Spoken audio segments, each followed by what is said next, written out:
ഞങ്ങളെ അധികമായി സ്നേഹിക്കുന്ന വാത്സല്യ പിതാവേ, അപ്പച്ച ഒരു പ്രാവശ്യം കൂടി അപ്പച്ചൻ്റെ പാദപീഠത്തിൽ കടന്നു വരുവാൻ MAG ഗോസ്പൽ വോയിസ് മൂലമായി ഞങ്ങളൊരു ചിലരായിരുന്ന് ഒന്നിച്ച് പ്രാർത്ഥിക്കുവാൻ, ഒരു കുടുംബമായി ഒരപ്പൻ്റെ മക്കളായി ഒന്നിച്ച് ഞങ്ങൾ ചേരുവാൻ, ദൈവത്തെ സ്തുതിക്കുവാൻ, ചെയ്ത നന്മകളെ ഓർക്കുവാൻ, നന്ദി പറയുവാൻ, നന്ദിയുള്ള കുഞ്ഞുങ്ങളായി ഞങ്ങളെ നീ ഒരുക്കിയല്ലോ, അതിനായി സ്തോത്രം. അപ്പച്ച ഇന്നൊരു പകലും കൂടി ഞങ്ങളുടെ ജീവിതത്തിൽ ദാനമായി തന്നതിനായി സ്തോത്രം. ഈ ലോകത്തിൽ നടക്കുന്ന സംഭവങ്ങളെ നോക്കുമ്പോൾ, അനുദിനവും നടക്കുന്ന മരണങ്ങൾ, ആപത്തുകൾ, വിപത്തുകളെ നോക്കുമ്പോൾ ഇന്ന് ഞങ്ങൾ ജീവനോടിരിക്കുന്നത് നിന്റെ വലിയ ദയവപ്പച്ച, നിന്റെ കൃപയപ്പച്ച എന്ന് ഞങ്ങൾ വിശ്വസിക്കുന്നു. ഞങ്ങൾക്ക് ഇങ്ങനൊരു ദിവസം കൂടി നീ തന്നതിനായി സ്തോത്രം. അടുത്ത നാളത്തെ ദിവസം ഞങ്ങൾ കൊണ്ടുവന്ന് ഞങ്ങൾക്ക് അറിയത്തില്ല. ഇന്ന് ഞങ്ങൾക്ക് നീ തന്നല്ലോ. ആ തന്ന ദിവസത്തെ നിന്റെ പാദപീഠത്തിൽ ഞങ്ങൾ ഉപയോഗിക്കുകയാണ്. നിന്റെ പാദപീഠത്തിൽ നിന്നിരിക്കുകയാണ്. ദൈവം ഞങ്ങളെ ബലപ്പെടുത്തണം. നിന്റെ പാദത്തിലേക്ക് ഞങ്ങൾ വന്നിരിക്കുന്നു. കർത്താവേ, പല ദേശത്തിലെ, പല ഭവനങ്ങളിലെ, പല രാജ്യങ്ങളിലിരുന്ന് നിന്റെ കുഞ്ഞുങ്ങൾ ഈ പ്രാർത്ഥനയിൽ അറ്റൻഡ് ചെയ്യുന്നുണ്ട്. കേരളത്തിലും ഇന്ത്യയിലും ഇന്ത്യക്ക് വെളിയിലുമായി അനേകർ ഇതിനകത്തുണ്ടപ്പച്ച. അവരെല്ലാവരും തൃക്കരത്തിനെ ഏൽപ്പിക്കുകയാണ്. ഒരുത്തരും തകരരുത്, നശിക്കരുത്, കൈവിട്ടു പോകരുത്. നിന്റെ ഹൃദയത്തിന്റെ ഏറ്റ കുഞ്ഞുങ്ങളായി, നീ ആഗ്രഹിക്കുന്നവരായി, നിന്റെ ഹൃദയത്തിന്റെ വാഞ്ചകൾ, ദാഹങ്ങൾ അതെ അറിഞ്ഞ മക്കളായി ഞങ്ങളെ മാറ്റണം എന്നുള്ള ചിന്തയോട് ഞങ്ങൾ പ്രാർത്ഥിക്കുകയാണ്. നിന്റെ ഹിതം ഞങ്ങൾ മനസ്സിലാക്കി, നിന്റെ ഹൃദയത്തിന്റെ ഭാരവും ദാഹവും ഞങ്ങൾ ഉണർന്ന് നിന്നോട് പറ്റിച്ചേർന്നിരുന്ന് നിന്റെ നാമത്തെ മഹത്വപ്പെടുത്തുവാൻ ഞങ്ങൾ കൃപ തരണം. നിന്റെ വിളി ഞങ്ങൾ കേൾക്കുവാനും, നിന്റെ വിളിക്ക് ഞങ്ങൾ അനുസരിക്കുവാനും, കർത്താവിന്റെ രാജ്യത്തെ ഞങ്ങൾ അവകാശമാക്കുവാനും, നിന്റെ വരവിങ്കിലേക്ക് ഞങ്ങളെ ഒരുക്കുവാനും ഞങ്ങൾ കൃപ തരണമെന്ന് പ്രാർത്ഥിക്കുന്നു. ഈ പ്രാർത്ഥനയ്ക്കുന്ന ഓരോ കുഞ്ഞുങ്ങളെയും വ്യക്തിപരമായി അനുഗ്രഹിച്ചാട്ട് എന്നെ അപേക്ഷിക്കുന്നു. കരങ്ങളിൽ ഒത്തിരി ദൈവദാസൻ എന്നതുണ്ട്, ഒത്തിരി മിഷണറീസ് ഉണ്ട്. എല്ലാവരെയും കർത്താവ് അനുഗ്രഹിക്കണം എന്ന് പ്രാർത്ഥിക്കുന്നു. കരങ്ങളേൽപ്പിക്കുന്നു. അടിയനെയും ബലപ്പെടുത്തണം. യേശു ക്രിസ്തുവിന്റെ നാമത്തിൽ പിതാവേ, ആമേൻ, ആമേൻ, ആമേൻ. ദൈവത്തിന്റെ പൊന്നുനാമം മഹത്വമെടുക്കുമാറാകട്ടെ. ഇന്നിരിക്കുന്ന എല്ലാവർക്കും ക്രിസ്തുവിന്റെ നാമത്തിന്റെ വന്ദന അറിയിക്കുന്നു. ദൈവം നിങ്ങളെ അനുഗ്രഹിക്കട്ടെ. ഞാൻ ഇന്ന് വേദപുസ്തകം വായിച്ചുകൊണ്ടിരിക്കുമ്പോൾ ഈ ദാനിയേലിന്റെ പുസ്തകം 6-ാം അധ്യായം ഞാൻ പല പ്രാവശ്യം വായിച്ചതാണ്, പല പ്രാവശ്യം പ്രസംഗിച്ചതാണ് ദാനിയേലിന്റെ ചരിത്രങ്ങൾ. പക്ഷെ ഇന്ന് വായിക്കുമ്പോൾ ഈ 6-ാം അധ്യായം എന്നെ ഒത്തിരി ടച്ച് ചെയ്തു. അതുകൊണ്ട് എൻ്റെ മനസ്സിൽ തോന്നുന്നു ഈ 6-ാം അധ്യായം 1 തൊട്ട് അവസാനം വരെയുള്ള വചനങ്ങൾ ഈ ദിവസങ്ങൾ നമ്മളൊന്ന് ധ്യാനിക്കണം. അതിനുവേണ്ടി ഞാൻ എന്നെ വേർതിരിക്കുകയാണ്. നിങ്ങളും അതിനുവേണ്ടി എനിക്ക് സപ്പോർട്ട് ചെയ്യണം. എന്നോട് ചേർന്ന് നിങ്ങളും സഹായിക്കണം. നമുക്കൊന്നിച്ചത് ധ്യാനിക്കണം. നിങ്ങൾ ചെയ്യേണ്ടത്, ഞാൻ ഇന്ന് എടുക്കാൻ പോകുന്നത് ആ 1-2 വാക്യമാണ്. നിങ്ങൾ എന്തോ ചെയ്യുന്നറിയാമോ? ഇന്ന് ഈ 6-ാം അധ്യായം മുഴുവനും വായിക്കണം. നാളെ ഞാൻ എടുക്കാൻ പോകുന്നത് ചിലപ്പോൾ 3-ാം വാക്യമായിരിക്കും. നിങ്ങൾ മറുപടി ആ അധ്യായം മുഴുവനും വായിക്കണം. ഇങ്ങനെ ഈ 6-ാം അധ്യായം കഴിയുന്നവരേക്കും നിങ്ങൾ ദിവസവും ഈ അധ്യായം മുഴുവനും വായിക്കണം. അങ്ങനെ വായിക്കുന്നുണ്ടെങ്കിൽ ദാനിയേലിന്റെ സ്ഥാനത്തിൽ നമ്മൾ നിൽക്കേണ്ട ഭാഗ്യം ദൈവം നമ്മൾ തരുമെന്ന് എൻ്റെ ഒരു വിശ്വാസം. അതുകൊണ്ട് നമ്മൾ ഇതൊന്ന് ധ്യാനിക്കാൻ പോകുകയാണ്. അവിടെ ദാനിയേലിന്റെ പുസ്തകം 6-ാം അധ്യായത്തിന്റെ 1-2 വാക്യം. രാജ്യം ഒക്കെയും ഭരിക്കേണ്ടതിന്, നല്ല ശ്രദ്ധിക്കണം, രാജ്യം ഒക്കെയും ഭരിക്കേണ്ടതിന് രാജ്യത്തിന്മേൽ 120 പ്രധാന ദേശാധിപതികളെയും അവരുടെ മേൽ 3 അധ്യക്ഷന്മാരെയും നിയമിപ്പാൻ ദാര്യാവേസിന് ഇഷ്ടം തോന്നി. ഈ 3 ദാനിയേൽ ഒരുവനായി ഇരുന്നു. ദൈവത്തിന് സ്തോത്രം. നന്നായിട്ട് ശ്രദ്ധിക്കണം. രാജ്യം ഒക്കെയും ഭരിക്കേണ്ടതിന്. അപ്പൊ ദൈവം എന്തിനാ നമ്മളെ വിളിച്ചിരിക്കും? ഇന്നേക്കിരിക്കുന്ന ഭരണകൂടത്തിലിരിക്കുന്നവരെല്ലാം നിങ്ങൾ ചിന്തിക്കുന്നു അവരാണ് ദേശത്തിന്റെ എല്ലാ ഭരണകൂടത്തിലിരിക്കുന്നവർ, ഭരണകർത്താക്കൾ, അവർ നമ്മൾ ചിന്തിക്കുന്നു. പക്ഷേ വേദപുസ്തകത്തിൽ നമ്മൾ അങ്ങോട്ട് വായിക്കുമ്പോൾ ദൈവം എന്നെയും നിന്നെയും എവിടുന്നെല്ലാമോ വലിച്ചെടുത്തിരിക്കുകയാണ്. നമ്മൾ ചില ഗ്രാമങ്ങളിലെ പട്ടിണി കിടന്നവരാണ്, കിടിഞ്ഞ ഓലപ്പുരയിൽ കിടന്നവരാണ്, വിദ്യാഭ്യാസം ഇല്ലാത്തവരാണ്, നമുക്ക് ആ സൗന്ദര്യം ഇല്ലാത്തവരാണ്, നമ്മൾ യോഗ്യരല്ല, നമുക്ക് ഒന്നിനും നമുക്കൊരു യോഗ്യത ഇല്ലാത്തവരായിരുന്നു. പക്ഷേ അവിടങ്ങളിൽ നിന്നെല്ലാം ദൈവം നമ്മളെ ഊരിയെടുത്തു, നമ്മളെ തെരഞ്ഞെടുത്തു. പണ്ട് കാലത്തിലെ ഓലപ്പര നമ്മൾ കണ്ടിട്ടുണ്ട്, കണ്ടോ? അപ്പൊ ആ വർഷത്തിൽ ഒരു പ്രാവശ്യം ഓല അങ്ങോട്ട് പിരിച്ചിട്ട് പുതിയ ഓല കെട്ടാൻ പോകുമ്പോൾ അതൊന്ന് പഴയ ഓല തെരഞ്ഞെടുക്കും. അനുഭവമുള്ളവർക്ക് കാണും. ഇപ്പോഴത്തെ കുഞ്ഞുങ്ങൾക്കൊന്നും അറിയത്തില്ല. അത് പഴയ ഓല തെരഞ്ഞെടുക്കും. അതിനകത്തിരിക്കുന്ന നല്ല ഒരു ചെറിയ മാന്യമായ പഴയ ഓല എടുത്തിട്ട് ഈ പുതിയ ഓലയോട് ചേർത്താണ് പെര കെട്ടുന്നത്. അപ്പോൾ ബാലൻസ് ഉള്ളതെല്ലാം കൊണ്ടുപോയി ദൂരത്തിൽ കൊണ്ട് ചിലപ്പം നെല്ല് പുഴുങ്ങാനോ കപ്പ പുഴുങ്ങാനോ അല്ലെ മറ്റേ എരിക്കാനോ കൊണ്ട് അതങ്ങ് എരിച്ചു കളയും. അപ്പോൾ 1 വർഷം കൂടി ആ പഴയ ഓലയിലെ 1 കീറ്റിന് ഭാഗ്യം കിട്ടുന്നുണ്ട്. അതുപോലെ ആ പഴയ ഓല പോലെ നമ്മളെയും കർത്താവ് സെലക്ട് ചെയ്തെടുത്തു. 1 വർഷം കൂടെ നമുക്ക് തന്നിരിക്കുക. ദൈവത്തിന് സ്തോത്രം. പക്ഷേ ആ പുതിയ ഓലയുടെ മേളി വെച്ചാണ് ഈ പഴയ ഓല കിട്ടുന്നതെന്ന് തോന്നുന്നു. അങ്ങനെ തോന്നുന്നു. ദൈവത്തിന് സ്തോത്രം. എനിക്ക് അത്ര ഓർമ്മയില്ല. എങ്ങനോ ആ 1 വർഷം കൂടി അതിനകത്തിരിക്കുകയാണ്. അടുത്ത വർഷം എടുക്കുന്ന പഴയ ഓല ഏതാണ്, ഈ വർഷം വെച്ച പുതിയ ഓലയാണ് അടുത്ത വർഷം നമ്മൾ പഴയതായിട്ട് എടുക്കുന്നത്. മറ്റേത് പോയി. അപ്പോൾ ഒരു വർഷമേ ഉള്ളൂ അവർക്ക് ഡ്യൂട്ടി. അപ്പം 2 വർഷം അവർക്ക് സമയം കിട്ടുന്നുണ്ട്. ദൈവത്തിന് സ്തോത്രം. എന്തിന്? നമ്മളെ നനയിപ്പിക്കാതിരുത്താൻ, നമ്മളെ കിടന്ന് ഉറക്കാൻ, നമ്മൾ സന്തോഷമായി കിടന്ന് സമാധാനത്തിൽ ഉറങ്ങാൻ വേണ്ടിയിട്ടാണ് ഈ പെര ഇങ്ങനെ മേയുന്നത്. ഓക്കെ, പോകട്ടെ. ഇപ്പൊ രാജ്യമൊക്കെയും ഭരിക്കേണ്ടതിന് രാജ്യത്തിന്മേൽ 120 പ്രധാന ദേശാധിപതികളെയും, ഇതിന് രാജ്യമൊക്കെയും ഭരിക്കേണ്ടതിന് രാജ്യത്തിന്മേൽ 120 പ്രധാന ദേശാധിപതികളെയും അവരുടെ മേൽ 3 അധ്യക്ഷന്മാരെയും നിയമിപ്പാൻ ദാര്യാവേസിന് ഇഷ്ടം തോന്നി. ദൈവത്തിന് സ്തോത്രം. തമിഴ് ബൈബിൾ നിങ്ങൾ നോക്കുമ്പോൾ രാജാവിന് നഷ്ടം വരാതിരിക്കാൻ വേണ്ടിയിട്ടാണ് ഇവരെ എടുക്കുന്നത് കാണുന്നുണ്ട്. ഒന്ന്, തമിഴ് ബൈബിൾ രാജാവിന് കണക്ക് കൊടുക്കണം, രണ്ടാമത് രാജാവിന് നഷ്ടം വരരുത്. പക്ഷെ ഇതിനകത്ത് അത്രയും മലയാളത്തിൽ അങ്ങനെ ഇല്ല. രാജ്യമൊക്കെയും ഭരിക്കേണ്ടതിന് രാജ്യത്തിന്മേൽ 120 പ്രധാന ദേശാധിപതികളെയും അവരുടെ മേൽ 3 അധ്യക്ഷന്മാരെ നിയമിപ്പാൻ ദാര്യാവേസിന് ഇഷ്ടം തോന്നി.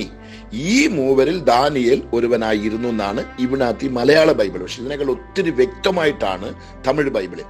രാജാവിന് നഷ്ടം വരരുത്, രണ്ടാമത് രാജാവിന് കണക്ക് കൊടുക്കണം. അങ്ങനെങ്കിൽ ഇവിടെ നമുക്ക് കൊടുത്തിരിക്കുന്ന ഉത്തരവാദിത്വം, ഞാൻ പറഞ്ഞല്ലോ, ഈ പഴയോല പോലെ ആർക്കും വേണ്ടാത്തത്, അടുപ്പിൽ വെച്ച് എരിക്കേണ്ടത്, എല്ലാവരും വലിച്ചെറിഞ്ഞത്, നമ്മളെ കർത്താവ് എടുത്തിരിക്കുന്നത് ഈ ദേശം ഭരിക്കാനാണ്. അപ്പൊ ദൈവം അത് സെലക്ട് ചെയ്തിരിക്കുകയാണ്. ഒരു വലിയ കൂട്ടത്തിൽ നിന്നും, ഒരു വലിയ കുടുംബത്തിൽ നിന്നും, ഗോത്രത്തിൽ ദൈവം നമ്മളെ ഓരോരുത്തരെ സെലക്ട് ചെയ്തെടുത്തിരിക്കുകയാണ്. ദൈവത്തിന് സ്തോത്രം. ഞങ്ങളുടെ വീട്ടിൽ ഫസ്റ്റ് സ്നാനപ്പെട്ട ഞാനാണ്. അങ്ങനെ ഓരോരുത്തരെ ദൈവം തമ്മിൽ സെലക്ട് ചെയ്യുന്നു. അങ്ങനെ സെലക്ട് ചെയ്ത് എടുത്തതായി ദൈവം നമ്മളെ എടുത്തത് എന്തിനാണ്? ദൈവത്തിന് സ്തോത്രം. രാജ്യത്തെ ഭരിക്കാനാണ്.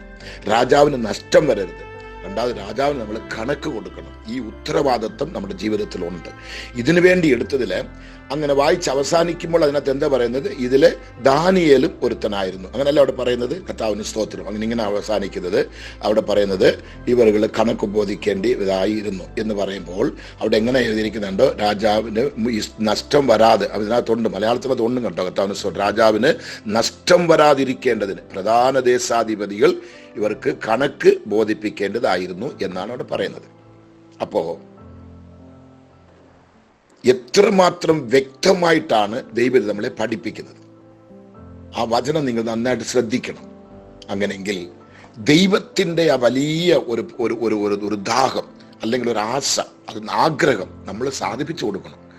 നമ്മളിൽ ചിലത് നോക്കിക്കേ, നമ്മളിൽ അനേകർ ദൈവദാസന്മാരാണ്, ശുശ്രൂഷകന്മാർ. നമുക്കത് യോഗ്യതയില്ല.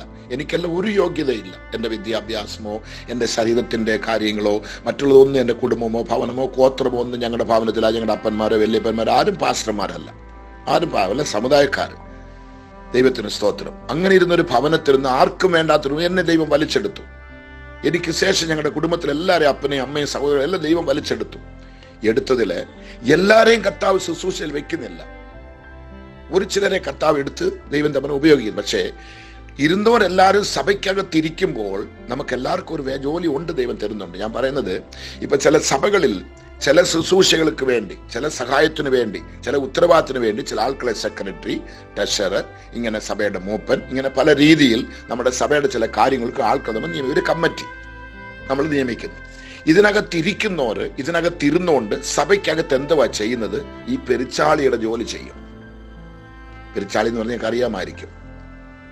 അത് ചെയ്യും. സഭയ്ക്കകത്തിരുന്നുകൊണ്ട് പ്രശ്നം, കമ്മിറ്റിക്കകത്ത് പ്രശ്നം, വഴക്ക്, മല്ല് എല്ലാം ഉണ്ടാക്കി വലിയ ബഹളത്തെ ഉണ്ടാക്കുകയാണ്. അപ്പൊ ഇവർ മൂലം ദൈവത്തിന് നഷ്ടം വരുമോ ദൈവത്തിന് ലാഭം വരുമോ നിങ്ങൾ ചിന്തിക്കണം.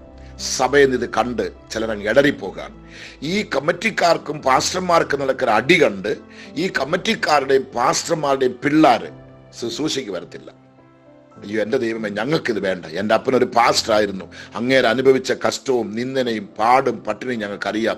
എന്തിന് നമുക്ക് ഈ വയ്യാവേലി എന്ന് പറഞ്ഞ് കുഞ്ഞുങ്ങൾ അങ്ങ് ഒതുങ്ങിപ്പോകുകയാണ്. അവർ ശുശ്രൂഷയ്ക്ക് അങ്ങോട്ട് ഏൽപ്പിക്കാൻ വരുന്നത് ഒത്തിരി കഷ്ടമാണ്. 1000 പാസ്റ്റേഴ്സ് എടുത്ത് ഒരു 10 പേരുടെ പാസ്റ്റേഴ്സ് ആ കുഞ്ഞുങ്ങളാണ് ശുശ്രൂഷയ്ക്ക് വരുന്നത്. ദൈവത്തിന് സ്തോത്രം. അങ്ങനെങ്കിൽ എന്തുകൊണ്ട് അവർ വരുന്നില്ല? നമ്മുടെ ജീവിതത്തിൽ നമുക്ക് ആ ജീവിച്ച നാൾക്കളിൽ നമ്മൾ ചെയ്ത കാര്യങ്ങൾ അവർക്കത് ഇടറലായിരുന്നു, നഷ്ടമായിരുന്നു, അവർക്കത് വേദനയായിരുന്നു. ഇതാണോ ക്രിസ്തവ ജീവിതം? ഇതാണോ ബെന്തക്കോസ്തിന്റെ അനുഭവം എന്നുള്ള ചിന്ത പിള്ളേർക്ക് വരികയാണ്. അടിയും ബഹളവും നടക്കുന്നു. അപ്പം രാജാവിന് എന്തോ ഉണ്ടാകുന്നു? നഷ്ടമുണ്ടാകുന്നു. ഈ പാർട്ടി എങ്ങനെ രാജാവിന് കണക്ക് കൊടുക്കുന്നത്? കണക്ക് കൊടുക്കാനുമില്ല.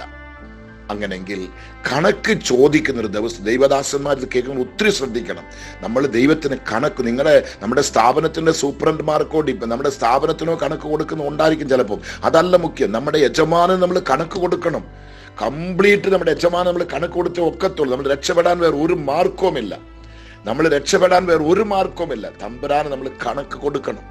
കറക്റ്റായിട്ട് തമ്പുരാന് കണക്ക് കൊടുക്കണം. അതുപോലെ ശുശ്രൂഷയോട് കൂടെ ദൈവദാസനോട് കൂടെ ഇരിക്കുന്നത് നിങ്ങളും അറിയണം. നിങ്ങൾ ആരാന്ന് ആർക്കോ. നിങ്ങളിപ്പോ ഒരു സെക്രട്ടറി ആയി. അപ്പൊ സെക്രട്ടറി ആയപ്പോ എല്ലാവരും പറയുന്നത് ഈ സഹോദരൻ നമ്മുടെ സഭയുടെ സെക്രട്ടറിയാണ്, ഇവരെ നമ്മൾ സഭയ്ക്ക് വേണ്ടി സെക്രട്ടറി നിയമിക്കുകയാണ്. അപ്പൊ സഭക്കാർക്കെല്ലാം അറിയാം ഇങ്ങേരാണ് സെക്രട്ടറി. ഇങ്ങേരെ നമ്മൾ ട്രഷറായിട്ട് എടുക്കുകയാണ്. അപ്പൊ എല്ലാവർക്കും അറിയാം ഇവരാണ് സഭയുടെ ട്രഷറർ.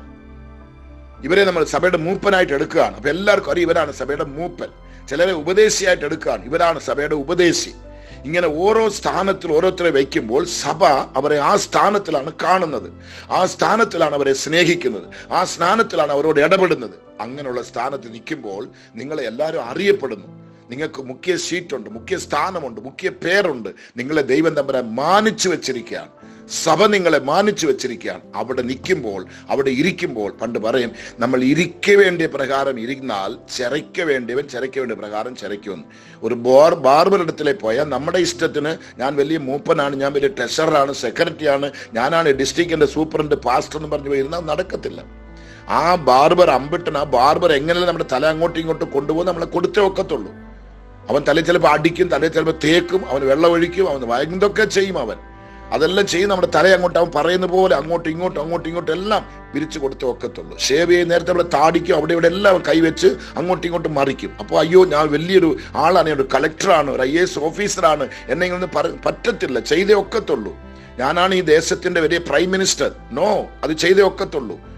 അമ്പിട്ടന്റെ കൈ കൊണ്ട് കൊടുത്തെങ്കിൽ, ബാർബറുടെ കൈ കൊണ്ട് കൊടുത്തെങ്കിൽ അത് വിട്ടുകൊടുത്തേ ഒക്കത്തുള്ളൂ. അതേപോലെ ദൈവത്തിന്റെ കരത്തെ നമ്മളെ കൊടുത്ത് ദൈവത്തിന്റെ ശുശ്രൂഷയ്ക്ക് നമ്മൾ തൂണായി നിൽക്കുമ്പോൾ നമ്മൾ അവിടെ അറിയേണ്ട കാര്യങ്ങൾ, അയ്യോ എനിക്ക് കണക്ക് കൊടുക്കണം, എനിക്കൊരു യജമാനനുണ്ട്. ഈ ഭാരം നമ്മുടെ അകത്തുണ്ടെങ്കിൽ മാത്രമേ നമുക്ക് ഈ ഭാഗ്യം ലഭിക്കത്തുള്ളൂ. അതിനകത്ത് പറയുമ്പോൾ ദൈവത്തിന് സ്തോത്രം. ഇങ്ങനെ അവസാനിക്കുന്നു. പ്രധാന ദേശാധിപതികൾ ഇവയ്ക്ക് കണക്ക് ബോധിക്കേണ്ടതായിരുന്നു. എന്നാൽ ഈ മൂവരിൽ ദാനിയേൽ ഒരുവനായി ഇരുന്നു എന്ന് അവിടെ എടുത്തു പറയുന്നുണ്ട്. ഈ മൂവരിലെ ദാനിയേൽ ഒരു. അപ്പൊ എന്തിനാ ദാനിയേലെ പ്രത്യേകിച്ച് എടുത്ത് പറയുന്നുള്ളത്? ഈ വചനത്തിന്റെ അവസാനം നമുക്ക് ഈ അധ്യായത്തിന്റെ അവസാനം നമുക്ക് കാണാം. അത് നമ്മൾ നോക്കാം. അങ്ങനെയെങ്കിൽ ദൈവം നമ്മുടെ ഒരു ജീവിതത്തിൽ ഒരു ജയം തരണം. നമ്മുടെ ജീവിതം നന്നായിരിക്കണം, മറ്റുള്ളവർക്ക് പ്രയോജനമായിരിക്കണം, സഭയ്ക്ക് പ്രയോജനമായിരിക്കണം, നമ്മുടെ ഭവനത്തിൽ നമ്മുടെ ഭാര്യയ്ക്കും കുഞ്ഞുങ്ങൾക്കും നമ്മൾ പ്രയോജനമായിരിക്കണം, എൻ്റെ ഭർത്താവിനും മക്കൾക്കും ഞാൻ പ്രയോജനമായിരിക്കണം, എൻ്റെ അപ്പനും അമ്മയ്ക്കും ഞാൻ പ്രയോജനമായിരിക്കണം, എൻ്റെ കൂടെ പിറന്നവർക്ക് ഞാൻ പ്രയോജനമായിരിക്കണം, എൻ്റെ ദൈവസഭയ്ക്ക് ഞാൻ പ്രയോജനമായിരിക്കണം, ഈ ദേശത്തിന് ഞാൻ പ്രയോജനമായിരിക്കുന്നുള്ള ചിന്ത നമ്മുടെ അകത്തുണ്ടെങ്കിൽ മാത്രമേ ഈ താഴ്മ നമുക്ക് വരത്തുള്ളൂ, ഈ ചിന്ത വരത്തുള്ളൂ. അതുകൊണ്ട് നമ്മൾ ഒന്നുകൊണ്ട് നെഹളിക്കരുത്. നമ്മൾ ആർക്കും വേണ്ടാത്തവരാണ്, ഒരുത്തർക്കും അറിയാത്തവരാണ്. ഇന്ന് നമ്മളെ ദൈവം ഉയർത്തി വെച്ചിരിക്കുകയാണ്. അപ്പൊ ദൈവം നിങ്ങളെ സെലക്ട് ചെയ്തിരിക്കുകയാണ്, നിങ്ങളെ തെരഞ്ഞെടുത്തിരിക്കുകയാണ്. ആ തെരഞ്ഞെടുപ്പ്, ആ സെലക്റ്റഡ് നിങ്ങൾ നശിപ്പിക്കരുത്. അവിടെ തന്നെ നിന്ന് എൻ്റെ കരത്തിൽ അടങ്ങിയിരിക്കുക. ഏറ്റ സമയത്ത് ഞാൻ നിന്നെ ഉയർത്തുമെന്നാണ് കർത്താവ് പറഞ്ഞിരിക്കുന്നത്. ഇന്ന് സെക്രട്ടറി ആയിരിക്കും, നാളെ ഉപദേശിയാകും, പിന്നെ പാസ്റ്റർ ആകും, ഇങ്ങനെ അങ്ങോട്ട്, പിന്നെ അത് ഡിസ്ട്രിക്ട് സൂപ്രണ്ട് ആകും, വലിയ സൂപ്രണ്ട് പാസ്റ്റർ ആകും. ഇങ്ങനെ പോകുന്നത് ദൈവം ഉയർത്തിക്കൊണ്ടാണ് പോകുന്നത്. ദൈവം ആരെ താഴോട്ട് തള്ളത്തില്ല, മേലോട്ടാണ്. പക്ഷെ ഇരിക്കുമ്പോൾ അടങ്ങിയിരിക്കണം.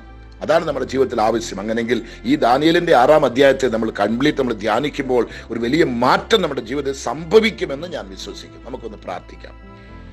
എൻ്റെ കർത്താവേ, ഈ നാളിൽ ഈ സംഭവത്തെ എടുത്തൊന്ന് ധ്യാനിക്കുവാൻ ദൈവം ഞങ്ങൾക്കൊരു ഭാഗ്യം തന്നനായി സ്തോത്രം. ഇത് കേൾക്കുമ്പോൾ ആളുടെ ഹൃദയത്തിൽ ഒരു അഹങ്കാരമോ നെഹളമോ പിണക്കമോ ദേഷ്യമോ ആ യൂദായുടെ ഹൃദയത്തിൽ വന്നതുപോലെ ഒരു കഠിനമോ ഒന്നും വരരുത്. ഇതങ്ങോട്ട് വായിക്കുക. ഇത് സത്യമാണ്. ഞാൻ ഈ സഭയിൽ ഇങ്ങനെ ഒരു പാസ്റ്ററായിരിക്കാൻ എനിക്ക് യോഗ്യതയില്ല, ഞാനൊരു ഉപദേശിയായിരിക്കാൻ എനിക്ക് യോഗ്യതയില്ല, ഒരു സെക്രട്ടറി ആയിരിക്കാൻ എനിക്ക് യോഗ്യതയില്ല, ഒരു ട്രഷറായിരിക്കാൻ എനിക്ക് യോഗ്യതയില്ല, കമ്മിറ്റിയിൽ ഒരു മെമ്പറായിരിക്കാൻ എനിക്ക് യോഗ്യതയില്ല, ഈ ചർച്ച ഒന്ന് തൂത്തുവാരാനോ പായിടാനോ എനിക്ക് യോഗ്യതയില്ല, ഒരു തമ്പാറടിക്കാനോ പാട്ടുപാടാൻ എനിക്ക് യോഗ്യതയില്ല, പ്രാർത്ഥന ലീഡ് ചെയ്യാൻ എനിക്ക് യോഗ്യതയില്ല. അങ്ങനെ ഒന്നിനുമില്ലാത്ത എന്നെ കർത്താവ് എടുത്ത് ഈ സ്ഥാനത്തിൽ വെച്ചല്ലോ എന്നുള്ള ചിന്ത ഇന്ന് എല്ലാവരുടെ ഹൃദയത്തിലും വരണം. കർത്താവേ, എനിക്ക് മേലെ ഒരു രാജാവുണ്ട്, അങ്ങേർക്ക് ഞാൻ കണക്ക് കൊടുക്കണം, എൻ്റെ നിമിത്തമായി രാജാവിനൊരു നഷ്ടം വരരുത് എന്നുള്ള ചിന്ത എല്ലാവരുടെ ഹൃദയത്തിലും നീ കൊണ്ടുവരണമേ എന്ന് ഞാൻ പ്രാർത്ഥിക്കുകയാണ്. ദൈവം അത് ചെയ്യാൻ പോകുന്നതിനായി സ്തോത്രം. ഇവിടെ എഴുതിയിരിക്കുന്നത് ഇങ്ങനെയാണ്: രാജ്യമൊക്കെയും ഭരിക്കേണ്ടതിന് രാജ്യത്തിന്മേൽ 120 പ്രധാന ദേശാധിപതികളും അവരുടെ മേൽ 3 അധ്യക്ഷന്മാരെയും നിയമിപ്പാൻ ദാര്യാവേസിന് ഇഷ്ടം തോന്നി. അപ്പൊ അപ്പച്ചന് ഇഷ്ടം തോന്നിയത് കൊണ്ടാണ് നമുക്ക് ഈ ഉത്തരവാദിത്വം തന്നിരിക്കുന്നത്. ഇഷ്ടമില്ലായിരുന്നെങ്കിൽ നമ്മളെ എടുക്കത്തില്ല. നമ്മുടെ സഭയിൽ എന്തോരം പേരുണ്ട്, നമ്മുടെ സ്ഥാപനത്തിൽ എന്തോരം പേരുണ്ട്, അവരെല്ലാം കർത്താവ് ഈ സ്ഥാനത്തോടുണ്ട്. എന്താ കാരണം? എനിക്ക് ഇഷ്ടമില്ല. എനിക്ക് ഇഷ്ടമുള്ളവരെയാ. നീ ഒന്നാം ക്ലാസ്സിൽ പഠിച്ചോ, അന്ന് 2ാം ക്ലാസ്സിൽ പഠിച്ചോ, അതല്ല കർത്താവ് നല്ല ക്വാളിഫിക്കേഷനോ ഡിഗ്രിയോ ഡോക്ടറേറ്റ് ഒന്നും ചോദിക്കുന്നില്ല. ദൈവത്തിന് ഇഷ്ടമുള്ളവരെ കർത്താവ് അങ്ങ് എടുക്കുകയാണ്.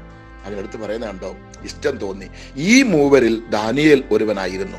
രാജാവിന് നഷ്ടം വരാതിരിക്കേണ്ടതിന് പ്രധാന ദേശാധിപതികൾ ഇവർക്ക് കണക്ക് ബോധിപ്പിക്കേണ്ടതായിരുന്നു.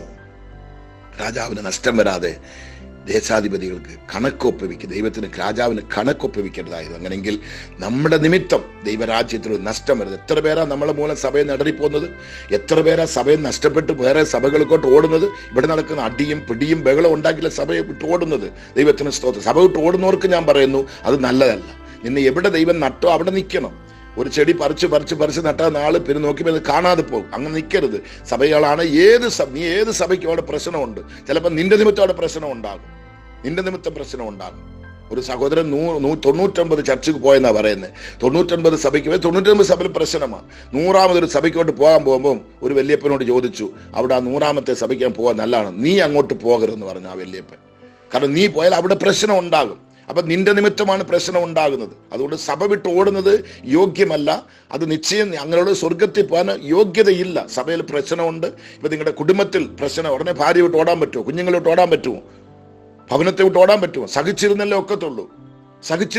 അതുപോലെ ദൈവസഭയിൽ മക്കൾ അടങ്ങിയിരിക്കണം.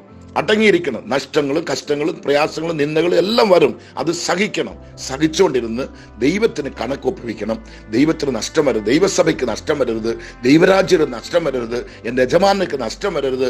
എൻ്റെ നിമിത്തം ഒരു പൈസ പോലും, ഒരു ആത്മാവ് പോലും നഷ്ടപ്പെട്ടു പോകരുത്. എൻ്റെ നിമിത്തം ലാഭം എൻ്റെ സ്വർഗത്തിലെ അപ്പച്ചന് ഉണ്ടാകണം. അതിനുവേണ്ടിയല്ലേ ഗൊൽഗോഥയിൽ എനിക്ക് വേണ്ടി അവസാനത്തുള്ള രക്തവും പിഴിഞ്ഞു തന്നത്. ഒരു ചക്കിലിട്ട് കൊപ്ര ആട്ടുന്നത് പോലെ, കടല ആട്ടുന്നത് പോലെ, എള്ള ആട്ടുന്ന പോലെ ആട്ടി അരച്ചെടുത്ത് പിഴിഞ്ഞ് ആ അവസാനത്തുള്ള രക്തവും എനിക്ക് വേണ്ടി കൊടുത്തത് എന്നെ ഈ സ്ഥാനത്ത് നിർത്താനല്ലേ, എന്നെ യോഗ്യനാക്കി മാറ്റാനല്ല, യോഗ്യതയില്ലാത്ത എന്നെ യോഗ്യനാക്കാനല്ലേ അങ്ങനെ ഇങ്ങനെ ചെയ്തത്. ഒരമ്മ കുഞ്ഞിനെ പ്രസവിക്കുന്നു. ആ സമയത്തുള്ള വേദന, എല്ലാവരും പറയുന്ന പ്രസവ വേദന ഭയങ്കരമാണ്. സത്യം തന്നെ അത്. ആ പെണ്ണിന് മാത്രമേ അറിയത്തുള്ളൂ, അമ്മയ്ക്ക് മാത്രമേ അറിയത്തുള്ളൂ. അവൾ വേദനപ്പെട്ട് മുറിഞ്ഞ് രക്തമെല്ലാം പോയി അവൾ കുഞ്ഞിനെ ജനിപ്പിക്കുന്നു. കറക്റ്റ് താ. പക്ഷേ അതൊരല്പസമയം കഴിയുമ്പോൾ അതങ്ങ് മാറുന്നു. എൻ്റെ ദൈവത്തിന് അങ്ങനല്ല. ശിരസ് മുട്ട് പാദം വരയിലും ഉഴവുകാർ ഒഴുകുന്നത് പോലെ അടിച്ച് കീറി പറിച്ചെടുത്ത്, മുഖത്തെ മുടിയെല്ലാം പറിച്ചെടുത്ത്, തലയിൽ മുൾമുടി വെച്ച് അടിച്ച്, കൈകാൽ ആണി അടിച്ച് അവസാനം വരയ്ക്കും ചക്കിനകത്തിട്ട് ആട്ടുന്ന പോലെ ആട്ടി പിഴിഞ്ഞെടുത്ത് ആ രക്തം കൊണ്ടാണ് എന്നെയും നിങ്ങളെയും കർത്താവ് വീണ്ടെടുത്തിരിക്കുന്നത്. വെള്ളി കൊണ്ടോ പൊന്നുകൊണ്ടല്ല നമ്മളെ വീണ്ടെടുത്തത്. ആ വീണ്ടെടുപ്പുകാരനെ കുറിച്ചുള്ള സ്നേഹം, ആ ദൈവസ്നേഹം നമ്മുടെ ഹൃദയത്തിൽ ഉണ്ടെങ്കിൽ എത്ര പാട് വന്നാലും, എത്ര നിന്ദന വന്നാലും, എന്തുമാത്രം കഷ്ടം വന്നാലും, മരണം വന്നാലും ഈ രാജാവിന് നഷ്ടമുണ്ടാക്കുന്ന മാതിരി, ഈ രാജാവിന് ഛേദമുണ്ടാക്കുന്ന മാതിരി ഒരുത്തനും ജീവിക്കത്തില്ല. അതുകൊണ്ട് കണക്കൊപ്പുവിക്ക് വേണ്ടി നിങ്ങളും ഞാനും രാജാവിന് നഷ്ടം വരാതിരിക്കാൻ വേണ്ടി ഭരണത്തിലേക്ക് കൊണ്ടുവന്ന് ഭരിക്കാൻ കൊണ്ടുവച്ച് നമ്മളെ ആത്മാർത്ഥമായി കർത്താവിടത്തിൽ ഉപയോഗിക്കണമെങ്കിൽ അവന്റെ കരത്തിനകത്ത് അടങ്ങിയിരിക്കണം. ദിവസം തോറും കർത്താവ് നിങ്ങളെ ഉയർത്തും, മാനിക്കും. ഇന്ന് എൻ്റെ സഭയുടെ ഒത്തിരി സഭ എനിക്കുണ്ട്. ആ സഭകൾക്കെല്ലാം ഒരു ഉയർന്ന സ്ഥാനത്തിലാണ് ദൈവം എന്നെ വെച്ചിരിക്കുന്നത്. എല്ലാവരും അറിയപ്പെടുന്ന നിലമേക്കൊണ്ട് ഇത് ഞാൻ യോഗ്യനല്ല, എനിക്കതിനുള്ള യോഗ്യതയില്ല. ഒരുത്തർ പക്ഷെ ഞാൻ പോകുമ്പോൾ, എന്നെ കാണുമ്പോൾ ഇന്നാൾ വരുന്നു എഴുന്നേൽക്കുന്നു, നമുക്ക് മര്യാദ കൊടുക്കുന്നു, നമ്മളെ സ്നേഹിക്കുന്നു, നമ്മളെ അൻപോട് സ്നേഹത്തോടെ നമ്മളെ വരവേൽക്കുന്നു. എന്തോ ഒരു സ്ഥാനമാനം അത്. കൺവെൻഷൻ പോയി ഇറങ്ങുമ്പോൾ ഉടനെ ഓടി ഷൂ കേസ് എടുത്തുകൊണ്ട് പോകുന്നു, അത് റൂമിൽ കൊണ്ട് വയ്ക്കുന്നു, ഷൂ എടുത്ത് തുടച്ചു കൊടുക്കുന്നു, നമുക്ക് വെള്ളം കൊണ്ട് കൊടുക്കുന്നു, ആഹാരം കൊടുക്കുന്നു. എന്തുകൊണ്ടാ? ഈ ദൈവത്തിന്റെ ഈ തോട്ടത്തിൽ ഈ പണി ചെയ്യാൻ വേണ്ടി രാജാവ് നമ്മളെ നിയമിച്ചിരിക്കുകയാണ്. നമ്മൾക്കൊരു സ്ഥാനം കൊടുത്തിരിക്കുക, നമുക്കൊരു അന്തസ്സ് കൊടുത്തിരിക്കുക. അത് നമ്മൾ നഷ്ടപ്പെടുത്തരുത്. അതുകൊണ്ട് ദൈവദാസന്മാരും ശരി, വിശ്വാസികളും ശരി, സഭയുടെ ഓരോ ഉത്തരവാദിത്വം, ഓരോ കുഞ്ഞുങ്ങളും ശരി, ഓരോ വ്യക്തികളും ശരി, യേശുവിന്റെ രക്തത്താൽ വീണ്ടെടുക്കപ്പെട്ട ഓരോ കുഞ്ഞുങ്ങളും ഇത് വായിച്ചു നോക്കുമ്പോൾ, ഇത് കേൾക്കുമ്പോൾ ഒന്ന് മനസ്സലിഞ്ഞ് കർത്താവിന്റെ സന്നിധിയിൽ താഴ്ത്തി കൊടുത്ത് പ്രാർത്ഥിക്കുമ്പോൾ ദൈവം നമ്മളെ നിശ്ചയം അനുഗ്രഹിക്കും. ഒരു കാലത്തും ദൈവം നിങ്ങളെ കൈവിടത്തില്ല. ഇത് നിങ്ങൾക്ക് അനുഗ്രഹമായി മാറും എന്ന് ഞാൻ വിശ്വസിക്കുന്നു. നിങ്ങൾ ഈ 6-ാം അധ്യായം ഇന്ന് മുഴുവനും വായിക്കണം. നാളെ അതിന്റെ 3-ാമത്തെ വാക്യം നമ്മൾ ധ്യാനിക്കാൻ പോവുകയാണ്. അന്ന് നാളെ നിങ്ങൾ മുഴുവൻ അധ്യായം നിങ്ങൾ വായിക്കണം. അങ്ങനെ വായിക്കുമ്പോൾ ഒരു വലിയ മാറ്റം നമുക്ക് സംഭവിക്കും. യേശുബച്ച, നിന്റെ പാദത്തിൽ എന്നെ താഴ്ത്തുന്നു. നീ പ്രാർത്ഥനയുടേതായി സ്തോത്രം. ഇതുമൂലം അനേകരുടെ ജീവിതത്തിൽ ഒരു മാറ്റം, ഒരു ചേഞ്ച് വന്ന് നിന്റെ വരവിന് വേണ്ടി ഞങ്ങൾ ഒരുങ്ങുവാനുള്ള കൃപ തരണമെന്ന് പ്രാർത്ഥിച്ചുകൊണ്ട് നിന്റെ കരങ്ങളിലേക്ക് ഏൽപ്പിക്കുന്നു. മഹത്വം തിരുമേനിക്ക് യേശു ക്രിസ്തുവിന്റെ നാമത്തിൽ പിതാവേ, ആമേൻ, ആമേൻ, ആമേൻ. Okay, thank U.